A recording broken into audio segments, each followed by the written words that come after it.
तन दे गोरे ते मन दे काले, रीत पुरानी हो गई जे तन भी काला ते मन भी काला, फिर किवें गुजारा करसन लोकी।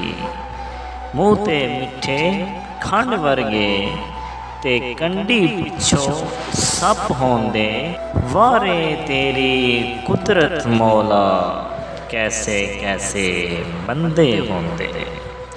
इको गल मैनू दस वे रब्बा, खोटे मन दे बंदे तेरे, जग ते कैर वसांदे पैने, फिर भी कुदरत तेरी चुप्पे।